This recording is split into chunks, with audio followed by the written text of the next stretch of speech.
Hi, this is Kai.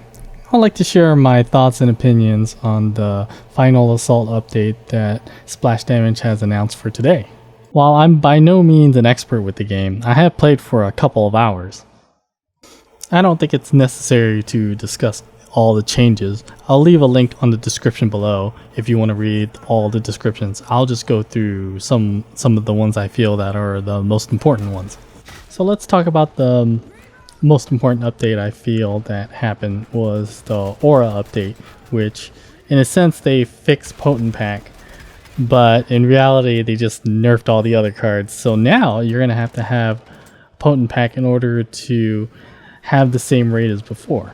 So as is displayed here, it used to be 31 HP a second, now it's going to be 26 HP a second, and until you have Potent Pack, it will go back to 31 HP a second. Oof, that's not going to build well for any of my cards because I don't have any of them with Potent Pack. I guess I should pick up some cards about that for that. The next update I'd like to talk about is Bushwhacker.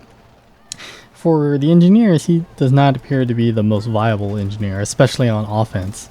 Oftentimes for me, the turret doesn't really do any damage. It pecks at people who it spots, but overall it just ends up dying, and I have 25 seconds still left on the cooldown. So now with the update, they're going to increase the HP from 110 HP to 120, and the cooldown is going from 35 seconds to 30 seconds. I for one welcome the change. The last Mercenary I'd like to talk about is Phoenix. That's only because I play Phoenix quite often. They're going to change the self-revive cooldown from 60 seconds to 25 seconds.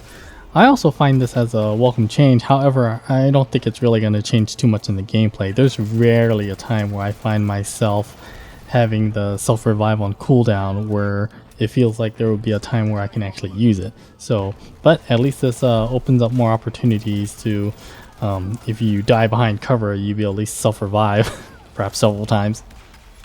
And the next update, I'll probably more call it a marketing update, where they're changing the daily play bonus, where just looking at it, I think the 7th day period that gives you a gold box is really an event to get more players to play every day.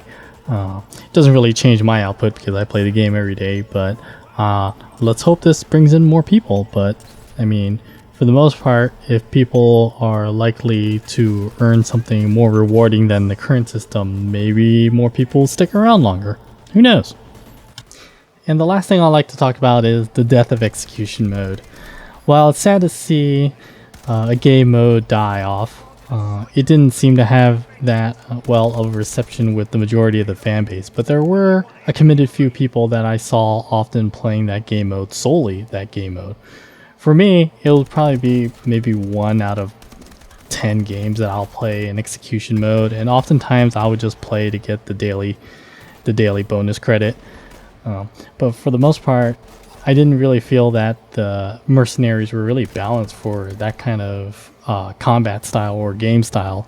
So, sad to see it go, but hopefully that with only objective and stopwatch left, that the game will continue on getting more updates. But overall, it is what it is. So I'm going to end it at that. Thanks for watching, and let me know in the description below on what you thought was the most interesting update for this patch. Thank you.